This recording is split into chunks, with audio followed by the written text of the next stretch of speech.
We'll be giving an update on what are the developments in our voting stations. We are quite happy that all of us are up and about. I had an opportunity as well to sneak out and go and vote. So we're looking good. We're out in numbers. I'm loving the projection of the CEO. He projected around 70%. I'm hoping that his record is broken tonight. I'm hoping so. 9 o'clock, we're closing our voting stations. Don't forget that when you are still on the queue, our officials are ready to serve until there's no queue in any voting station, and then we'll be proceeding with the work of counting. May I please request any other person around us, people on the cross, can you please lower your voice as we take the big press briefing before we close our voting station? May I also request people who are on political party stands, as well as people who are on radio booths, if we may please lower our voices so that we're able to know where we are. We're definitely on a heavy countdown. CEO, let's brief.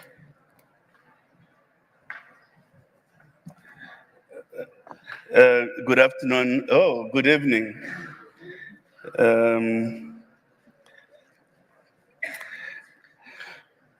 South Africa is in the last 2 hours of voting in the 2024 national and provincial elections.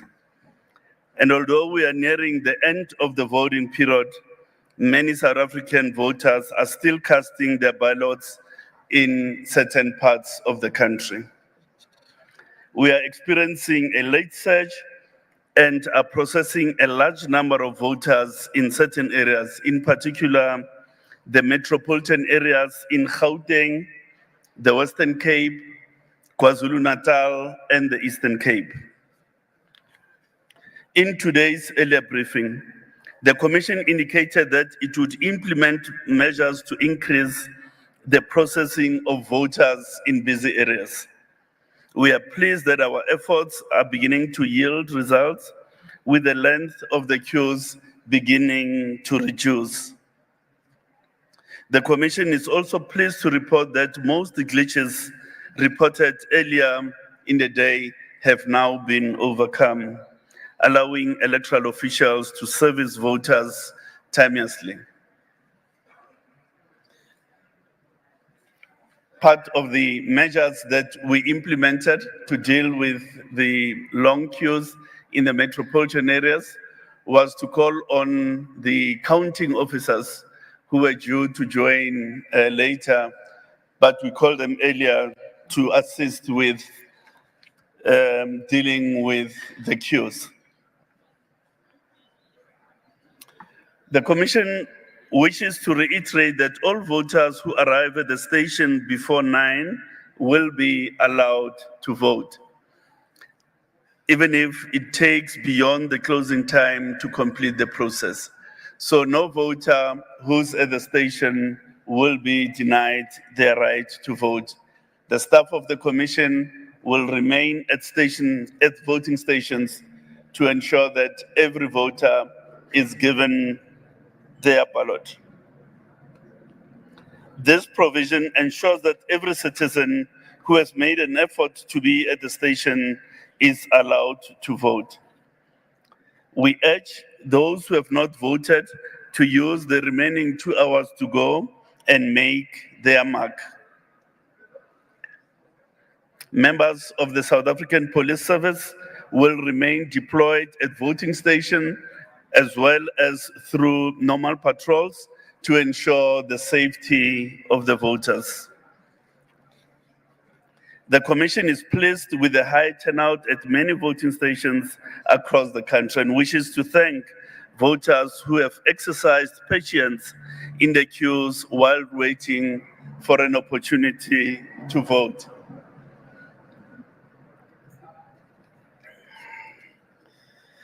Is the police patrols to ensure the safety of voters.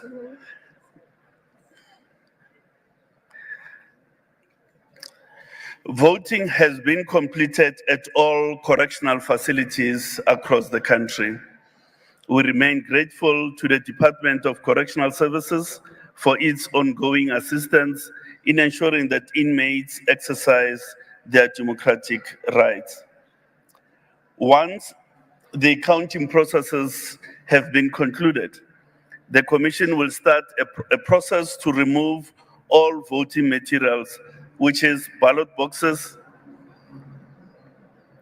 as well as other bulk material, back to the storage facilities.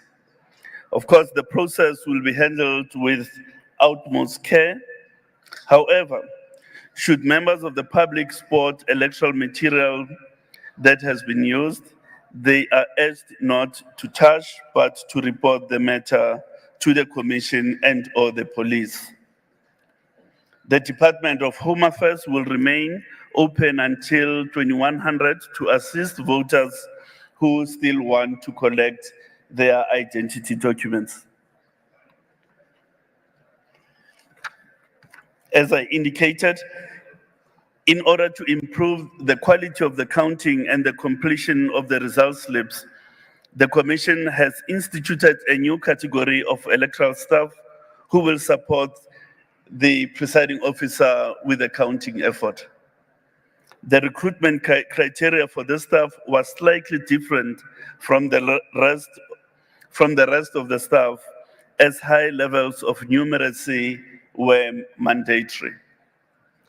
3 such staff are being appointed for each voting station and each substation where we operate a voting center. And as I indicated, this staff has been called to voting station earlier than anticipated in order to augment the capacity where we are experiencing long queues. The Commission now wishes to share with the public the counting process that will unfold as soon as voting station closes. First and foremost, ballots are counted at the voting station where they are cast. So there is no transportation of cast ballots from one point to the other. Party agents and independent candidates, agents and observers will monitor the entire counting process as well as the results compilation. Sealed ballot boxes will be opened and emptied in front of everybody at the voting station. And each ballot is then unfolded face down and checked for the Electoral Commission's security stamp. Stamped ballots are considered to be valid because you want to protect against a situation where ballots were brought from the exterior without validation by the officials of the Commission. All valid ballot papers are grouped according to their colors, representing the different tiers of the election. The ballots will then be sorted into piles according to votes for each party or candidate. And then they'll be packed into bundles of 100 until a count is confirmed in respect of a party or a candidate. Then result slips are completed by the presiding officer and party agents, as well as party agents for, obviously, party agents representing political parties and agents representing independents will be expected to countersign the result slip to confirm the correctness of the count attributed to their party or to their candidate.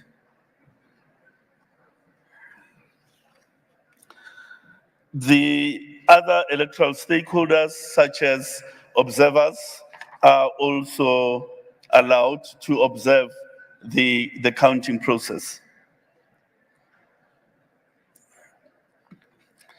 According to the Electoral Act, the Commission has 7 days within which to announce the results.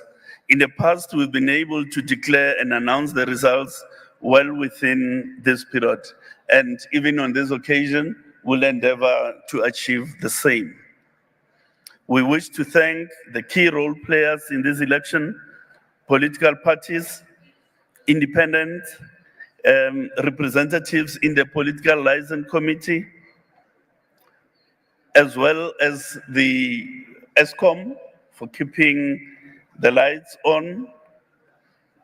Wish to thank the media for really taking out the message out there to members of the public.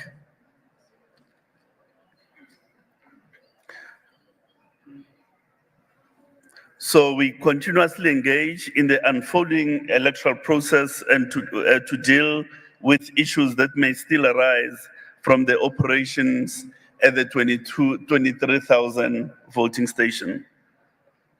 The Commission wishes to thank voters who have already responded to the call to vote and appeals to all those remaining to make their way to voting stations before 2100. And for those who are in the queues, we assure them that their turn will come and we will not close the stations before they cast their vote, and thus we call for their patience. Thank you.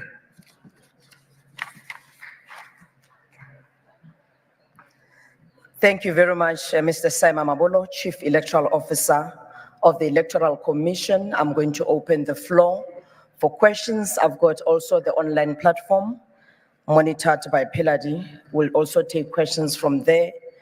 I'm going to go this way. This first block, second, third. 2 hours to go, ne?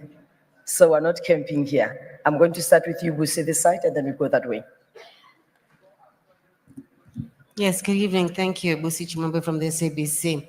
I wanted to find out how prevalent were the difficulties experienced with the voter management devices at the different voting stations. What was the impact of some of those difficulties and how do you intend to mitigate them? Sorry, yeah. It's Natasha Puri here again from SABC News. I know the IEC has clarified the issue of, overriding the two transactions. But there's a case here. Somebody just sent something saying that they will approve for Section 24A vote at another voting or province. But when that person went to that voting station, they were told that they should actually go vote in Johannesburg. So can I just have clarity on that? Have there been any problems in regards to the Section 24A vote? Thanks.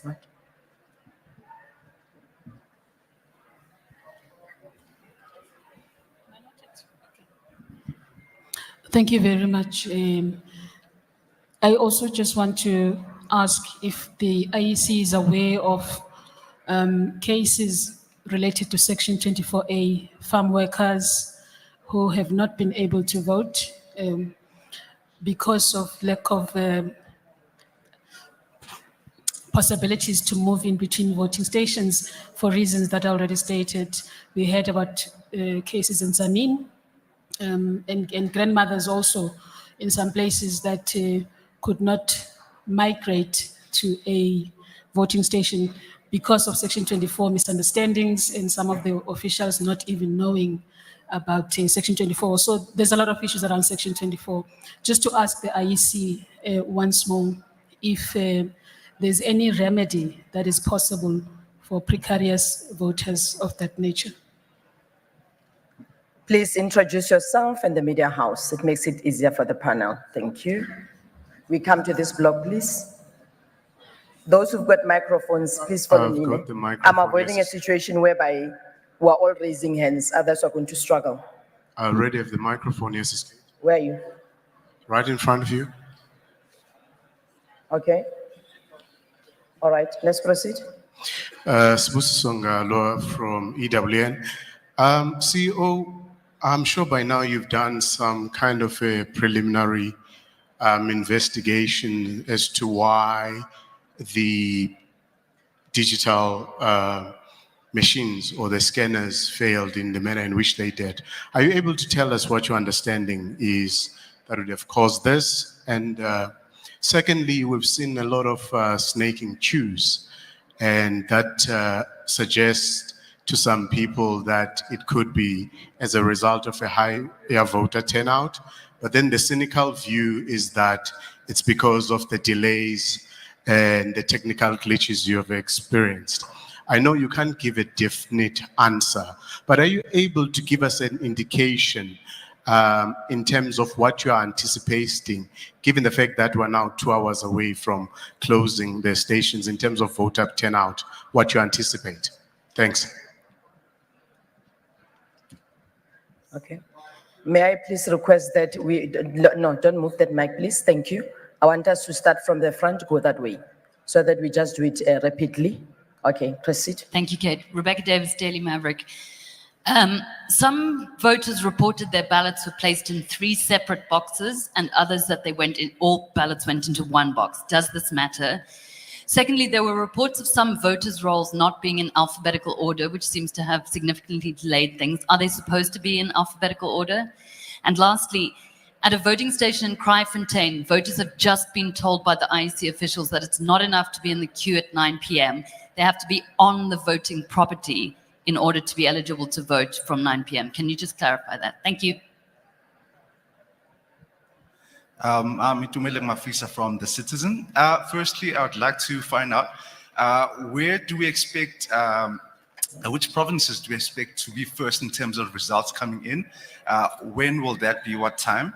And perhaps if I could ask, Julius Malema has accused the IC of deliberate delays and assumptions that elections could take 2 days. Will elections be completed today, or could they go into a second day? Thank you.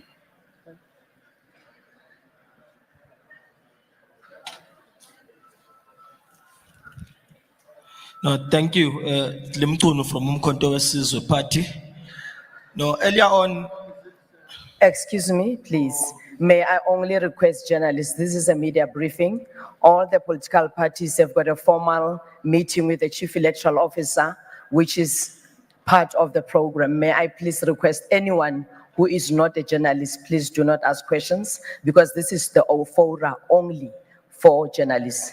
May I respectfully please request that nobody who is not a journalist does not ask a question. I humbly request. Thank you. Veronica Mahwadi from Newsroom Africa. I just want to know if the IEC is aware in Thokoza that voters were turned away. They were told that they cannot be able to vote at all. This is at the Thokoza fire station, that voting station. And just a quick one, if the IEC believes that it planned adequately for the high voter turnout, obviously as some people have been in those queues for 7 to 8 hours. Thank you. In the queues for how many hours? You said a number there? All right, okay. May I please end with you, Ne? Then I'm going to take the second batch so that the team can be able to answer properly. Thank you very much. My name is Norman Masungwini from City Press. The question maybe is related to my colleague. One of the voting stations in Strobens Valley, we hear that people were turned away even though they were registered there because they were told that the ballot box were full, so they can go to next voting station. How is the IEC planning to resolve that?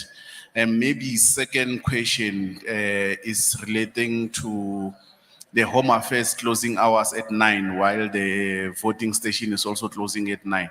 Maybe the distance, and then how is that going to assist those who are collecting their IDs around 9 and be able to make it on time to the voting station?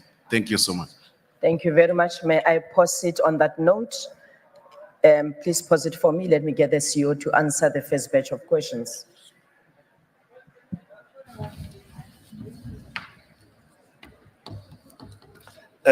The question about Home Affairs closing at 9, the Commission is unable to speak on behalf of Home Affairs.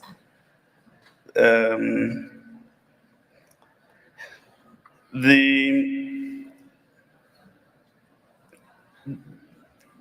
issue of how prevalent is the VMD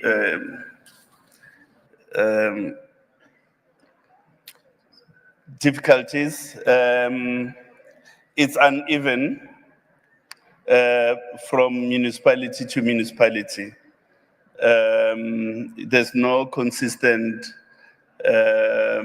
performance across even a municipality.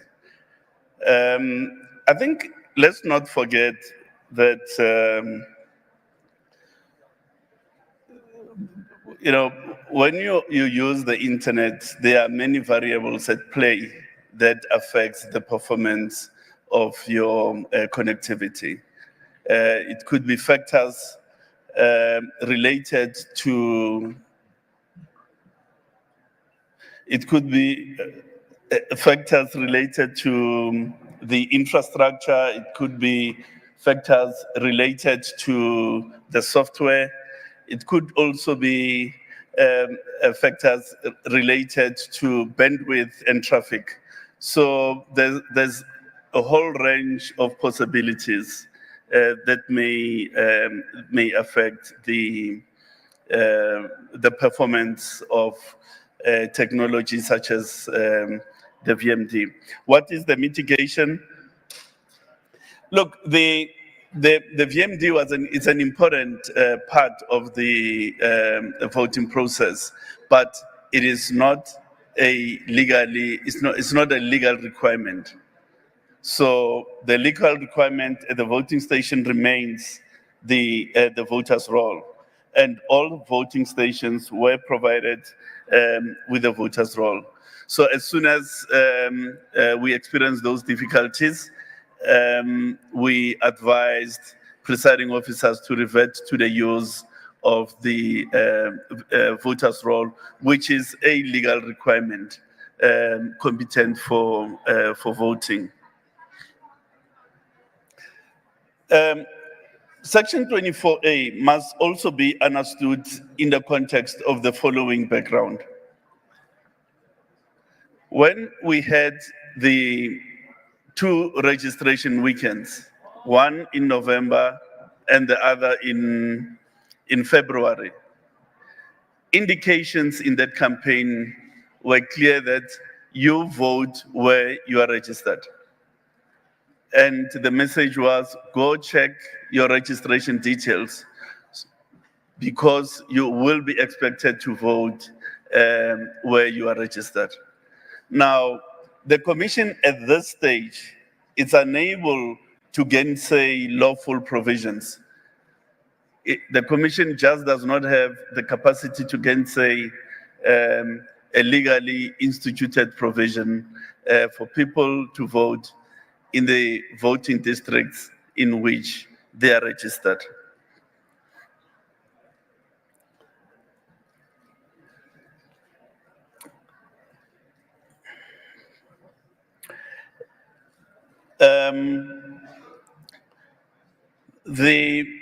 Evidently, we are in for a higher turnout than we had in 2019, which is why it is the single most intention of the commission at this point to ensure that every vote that is on the queue, every voter rather, who's on the queue is given an opportunity to record their political choice. And we are committed to that.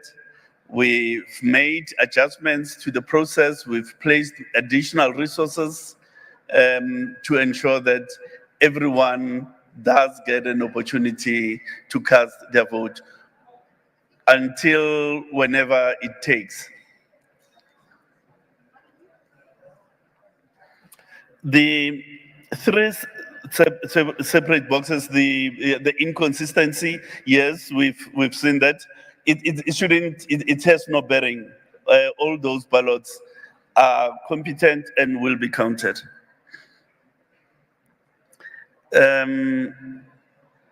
No, there are no deliberate delays on the part of the commission. It is not so.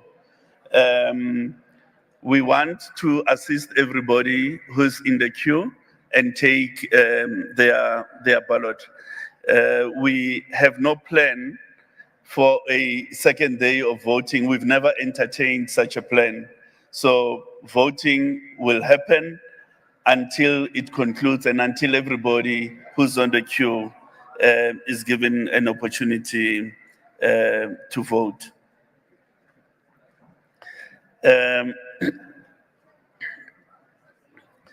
The ballot, people being turned away because the ballot boxes are full. It shouldn't be like that.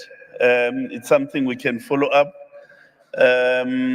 We have sufficient supplies of ballot boxes. We have sufficient supplies of ballot papers, and no one should be turned purely on the basis that the ballot boxes are full. So if you provide the details of the relevant station, then we can follow up. I think I've addressed all the questions. What about the results?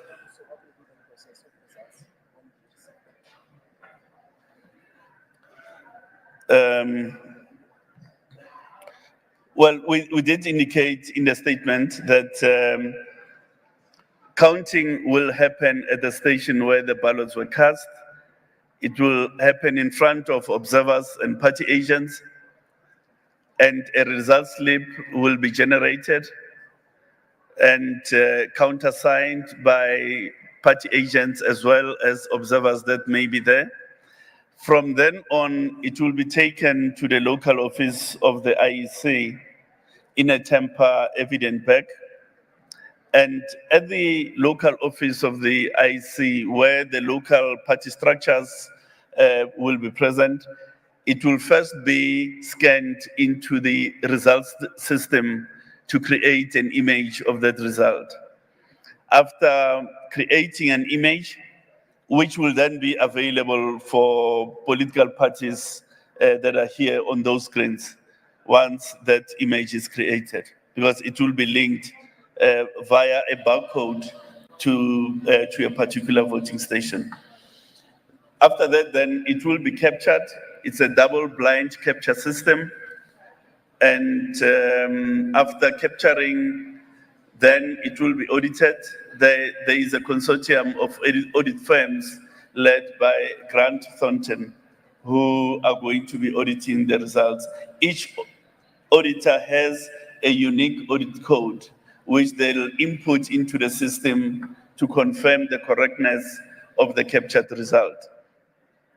Once the captured result has been audited and there are no exceptions related to that result, you'll begin to see the votes reflecting on the leaderboard. When do we expect the first result? It is tough to call given the big turnout that we are dealing with.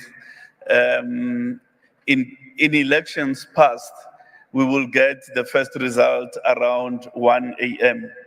On this occasion, it may take slightly longer because firstly, we count in 3 ballots instead of 2, and we count in more ballots in terms of voter turnout. So it's going to be slightly later than normal, than usual rather.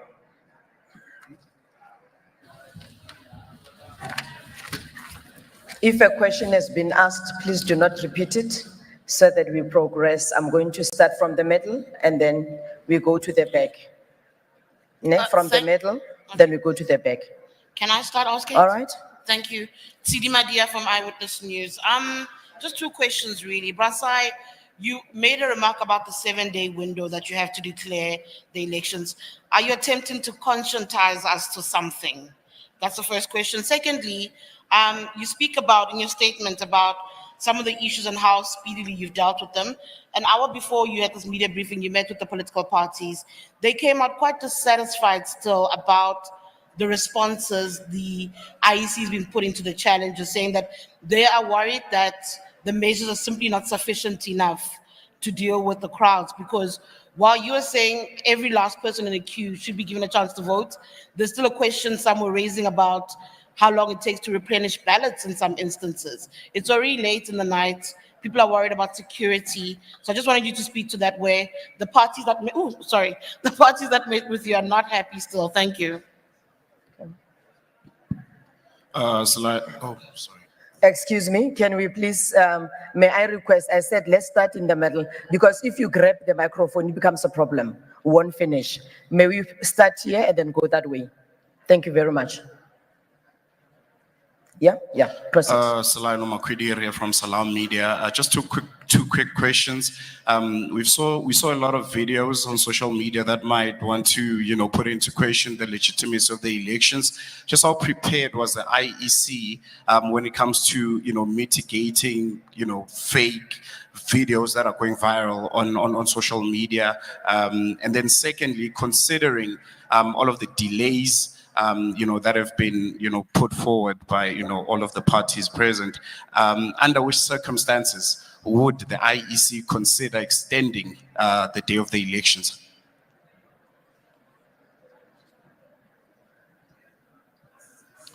Hi, William Vogo, Newsroom Africa. If the problems that come with the internet are acknowledged, as the Chief Electoral Officer just did, the delays, the mishaps, and all those things. Now, given our stage or level of internet penetration, the ability or inability of certain people to use the technology the way they are supposed to, and other associated problems, like we heard of stories of people who have had to leave Gauteng and go to your Limpopos and the Eastern Cape, only to be told when they get there that they cannot be serviced. Don't you think that you are going to disenfranchise a lot of people, and thus opening up the outcome for legal challenges? And then my second question goes back to whether, which my colleague earlier asked, whether you feel still that you planned adequately for a high turnout.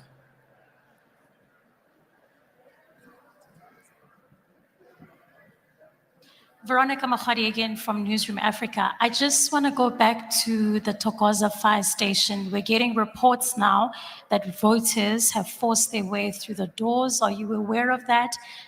Just please, any update in regards to the tensions there? Thank you.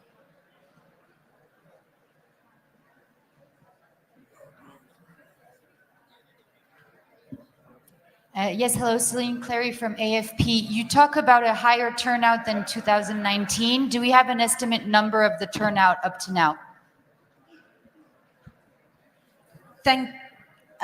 Stem Blembete with the SABC. We've seen at a lot of campuses in Johannesburg, in Gauteng, at Wits University. I've gotten some messages from the University of Pretoria and from TUT, where students have been in queues for about 8 hours today, and doesn't seem like the queues are moving. Have you gotten any official news about what's happening there, and what measures are being put in place for students at the main universities in Gauteng in particular? Thank you. Good evening. My name is Mawande. I work for the Sunday World. But I probably to go back to Section 24A issue, but I asked from a different perspective.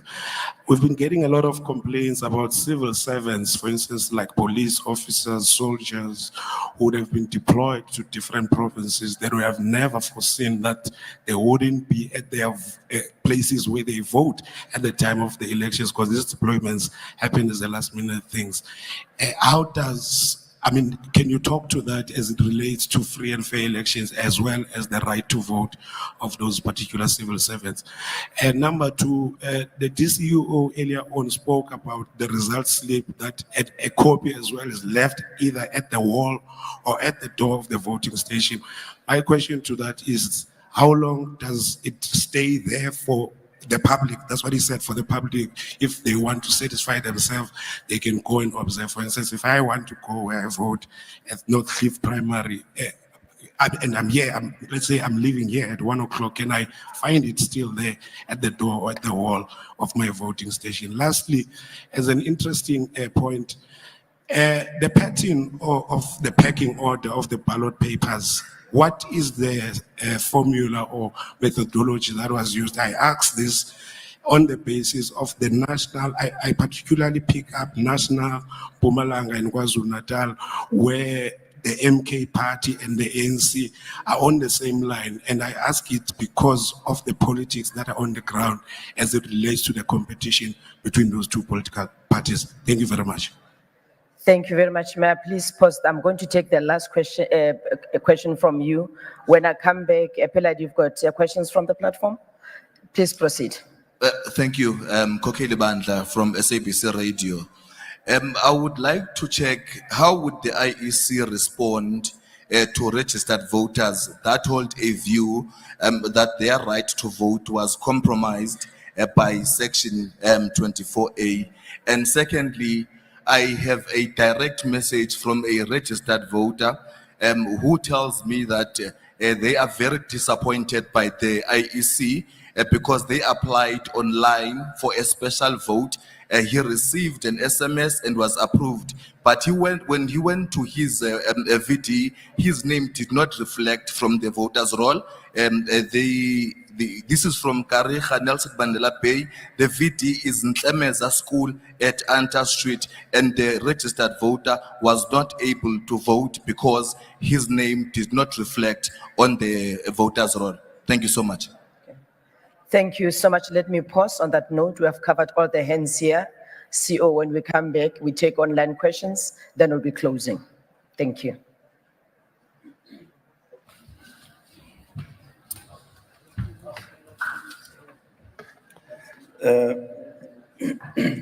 No, thank you very much, Kate. In terms of the period for the declaration of results, please just give me water.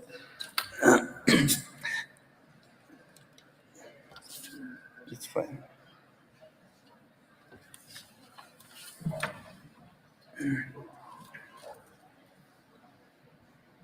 So in terms of the period, the 7-day,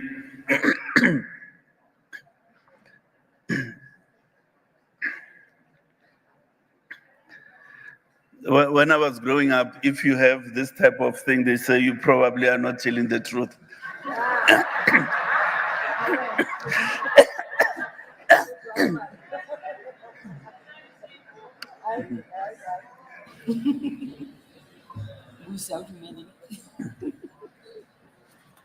So the 7-day period, look, the commission is careful not to take long to get to a point where they declare results.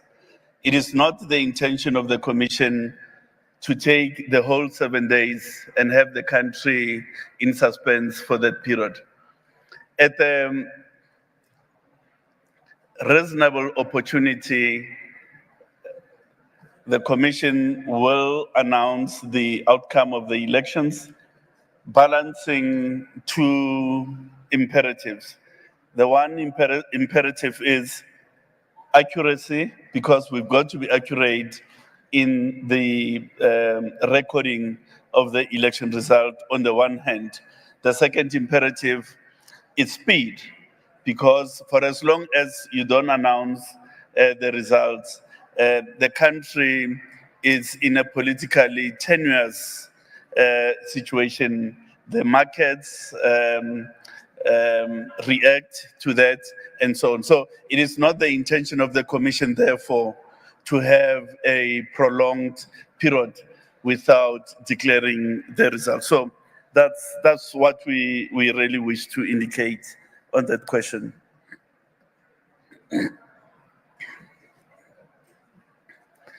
Look, the political parties have an opportunity to engage with the commission through the party liaison committee. And I think that is the structured mechanism of interface between the commission and political parties.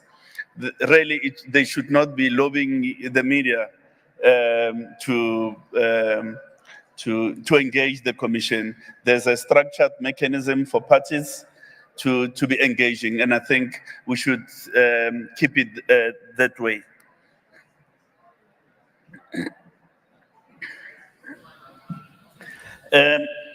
Social media preparedness. No, we've been quite prepared. We've put a lot of resources into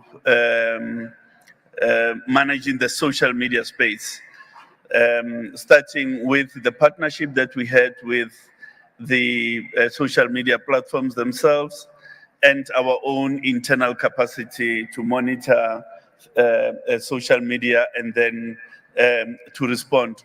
What is clear though is that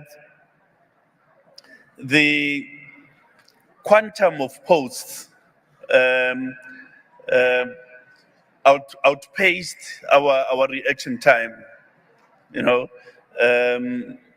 you'll deal with something on Facebook and deal with something on X, and then it reappears somewhere on WhatsApp, and you only dealt with it on the other two, and so on.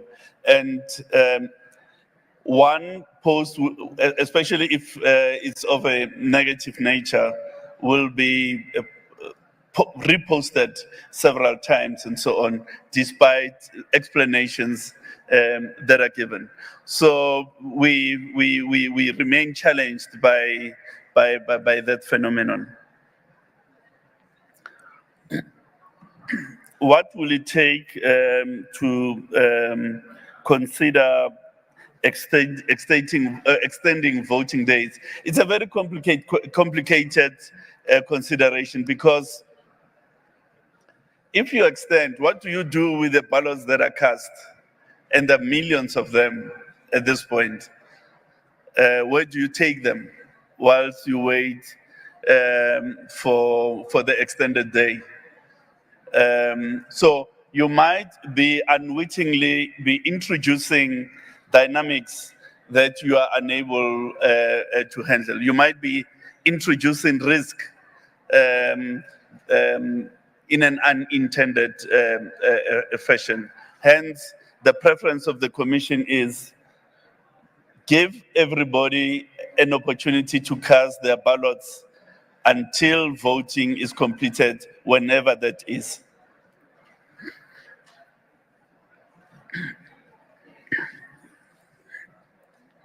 No, it is not correct that the VMD disenfranchised people, precisely because where the VMD did not operate optimally, you could always use the physical copy of the voter's roll.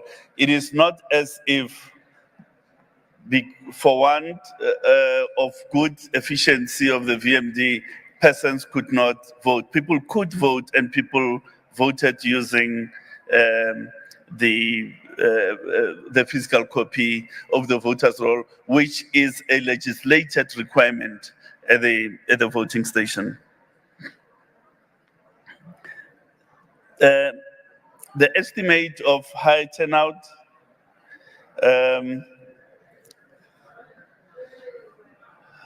it's difficult to call until you complete the counting process. Suffice to say, it will probably be well beyond what we had, the 66% we had in 2019. Campuses, yes, we are aware of the difficulties that we experience at campuses. There's a huge turnout there, and you know, it is not as if people are not being processed. They are being processed, but as much as you deal with a group, an equivalent number, if not more, join the queue. We don't lament that. It's a good problem to have. Hence our commitment to service them all. Even at many of the voting stations in Gauteng, KZN, and Eastern Cape and the Western Cape, as soon as you deal with numbers, a equivalent number, if not more, joins the queue, and they need to be serviced, and we want to service them. How long does the result slip stay? There's not a prescribed period. The idea really is to give people at that voting station a glimpse of what the outcome is at that voting station. Some stay there a week, others within a few hours, they're taken off by the landlords and so on. But it's not a prescribed, there's no prescribed period.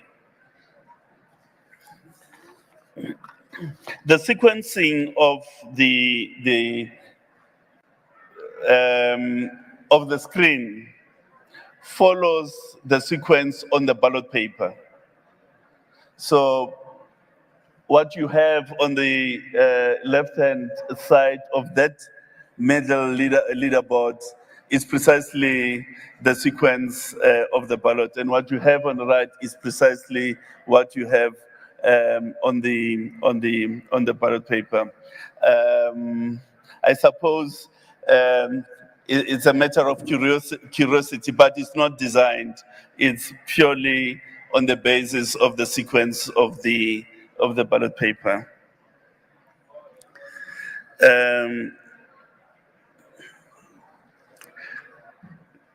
Section 24A is a legislated provision which has not been challenged. It was promulgated by Parliament to introduce a control in the voting process. So it's a lawful provision. It's part of our electoral prescripts, and as I indicated yesterday, it's not a gratuitous interference with the freedoms of people. It is important to protect the integrity of the election, because in 2019, people made claims that using this facility, they voted at one point and also went to go vote elsewhere. And that nearly imperiled the credibility of that election. Our country cannot afford a prospect of that sort.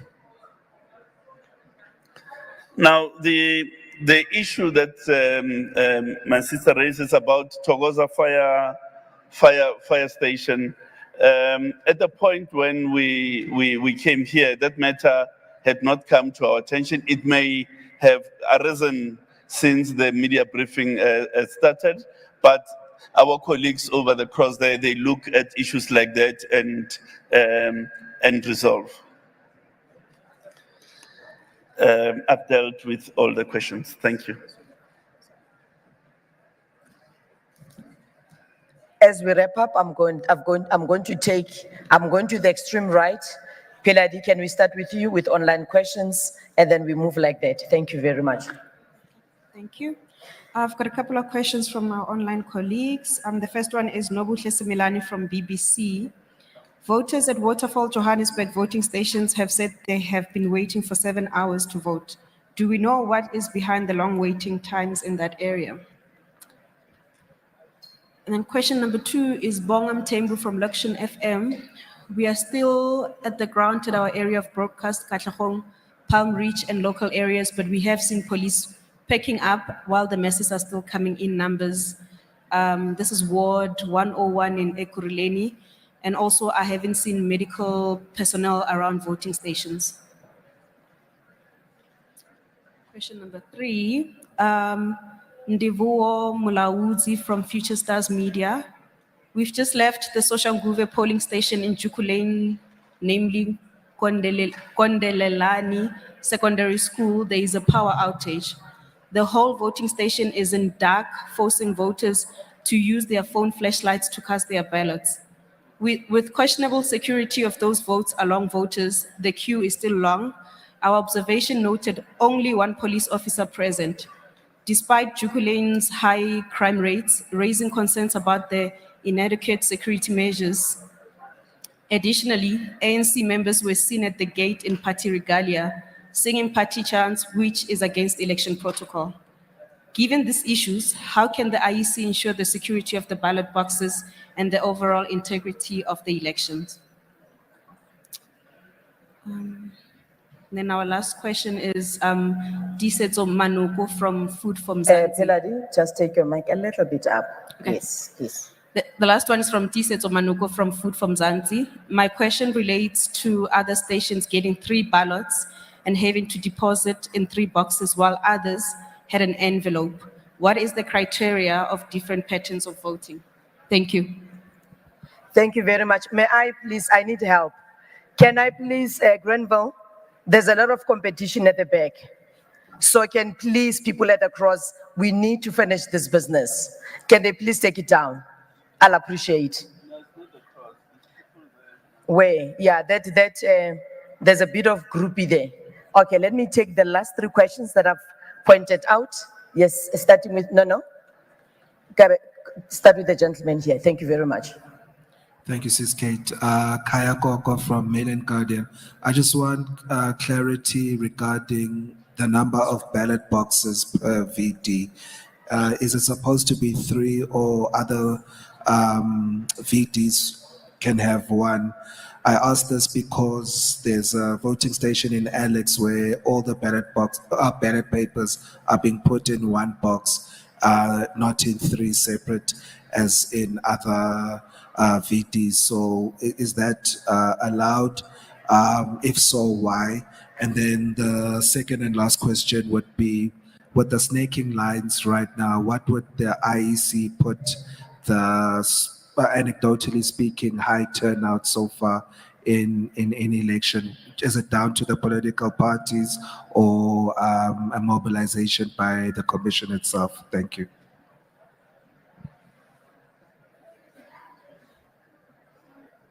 Yes, ma'am. Hi, my name is Nafisa Dango. I'm supporting Salam Media. We've been having an issue where we've been getting phone calls from Ward 58.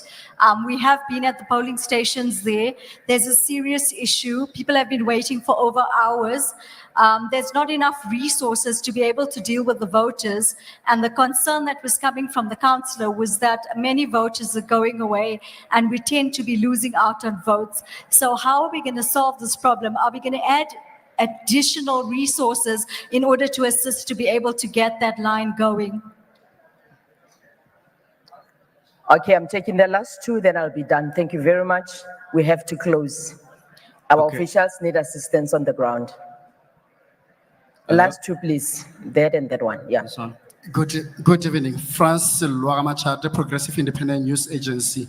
Mine is going to be short. There are allegations of a house that is owned by a political party member or leader in Mamelodi and Mafias that has been used as a voting station. Can you confirm if there's such and how true is that? Thank you so much.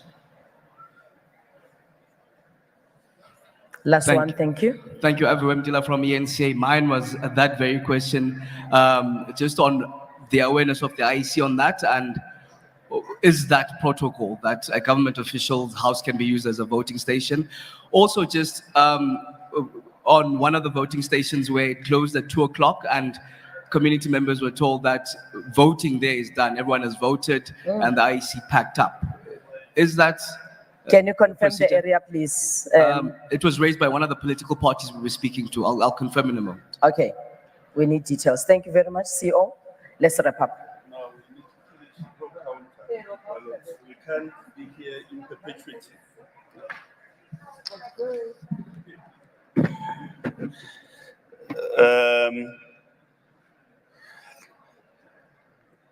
The situation in Waterfall, was resolved a little while ago from the reports that we received. So it's now seemed to be operating much quicker than was the case before. You know, as we are here, I saw the Deputy National Police Commissioner who assured us that police can't withdraw from the voting station until the last voter has voted, and they then need to escort the presiding officer and or area manager back to the local storage sites. So if there are police withdrawing in, as you say, then it's an aberration. It is not the plan. The plan is that police stay at the station until everybody is served and until the counting process is concluded. The power outage in Juki Lane it's a matter that has not come to our attention. It may have just arisen, of course, but all we can indicate that the Commission has in its possession no less than 34,000 lights, because we anticipated that there may be situations such as those, and we should be in a position to provide those lights to all areas in Juku Lane. The envelopes vis-a-vis ballot boxes. Envelopes are used on special voting days outside the country, as well as special voting days inside the country. On election days such as today, there is no requirement to place cast ballots in envelopes. So you just need to use the ballot. You need to deposit your cast ballots into the ballot boxes. The number of ballot boxes. We do have a voting station layout which depicts the flow of voters in a voting station, in terms of which 3 ballot boxes are recommended. And they're recommended to assist with the sorting of ballots, because if you use 3, they are already sorted, whereas when you use 1, they are all mixed up. So you must first take the national ones, take the regional ones, and take the provincial ones. So using 3 ballot boxes facilitates the sorting in that manner. If a presiding officer has not used 3 ballots, of course, it doesn't mean that those ballots are lawfully cast. It does mean that it will take longer to sort them out. Is turnout a result of the work of the Commission or of political parties? I think it's a confluence of 2. The Commission has done its job insofar as popularizing these elections and giving voter education, giving education on the 3 ballots, and so on. So the Commission has played its role. But political parties have also worked very hard during the campaign period.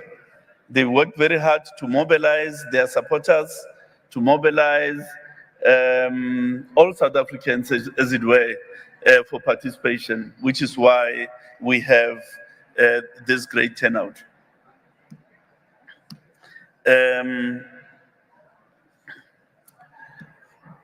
The house of a political leader as a voting station. Look, let me give you the applicable framework. About 12 months before an election, there is a process where voting districts as well as voting stations in those voting districts are presented before the municipal political liaison committee. And each party makes suggestions as to the boundaries of the voting district as well as the choice of voting station in that voting district. So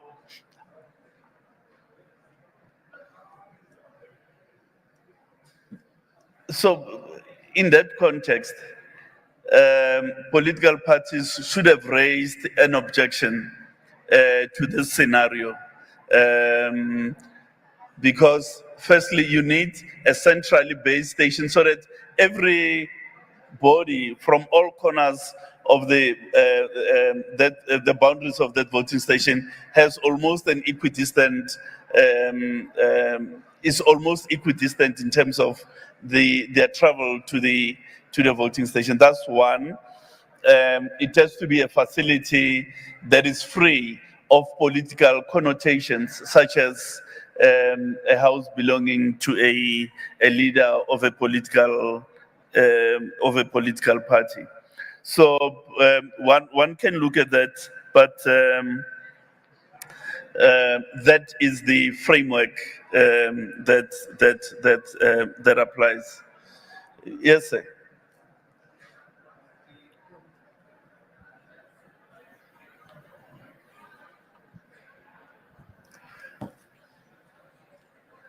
Just on the voting stations that close at 2 o'clock, the one is Kwanonzondolelo Ward 2. Kwanonzondolelo Ward 2 in the Western Cape, where community members were told that the residents had voted and they were done. The other is in Saldanha Bay in George Gert Hall, where the voting station was closed and we're told that voting was, well, they were counting after 2 o'clock. Today or yesterday? Today. It's strange, you know? We don't have that information, but we can go look at those details. It sounds, it's a very strange occurrence. Okay. Natasha Piri, what do you want to say? I just wanted to add, but okay, you've partially covered me. I just wanted to make you aware. But talk to the mic. Oh, sorry. I just wanted to make you aware of the issue that's happening, what's happening right now in Gwagwa, with some of the power cuts, same complaints, and now people are said to be using their phones to actually go vote. Some have even turned away. There are also places like, can I just quickly read this? In KZN, Ugu, Umzumbe, Ward 8, all the VDs, they also have the same problem of power outages and load shedding. And this, despite the fact that the IEC had promised that there's going to be no load shedding today. No, the IEC is not a provider of energy. That is ESCOM. What the IEC communicated to you was the assurances that we had received from ESCOM. Whether it is a case of load shedding or some other kind of outage, we're not sure. We'll go look, because obviously we don't want voting and counting to be happening in the dark. Those circumstances are less than ideal. We want everything under the lights, so that there are no allegations of things untoward happening during the cover of darkness. So thank you very much for your audience. On that note, ladies and gentlemen, thank you very much. You've got our platforms available. We'll engage on those. Thank you. Ra leboga.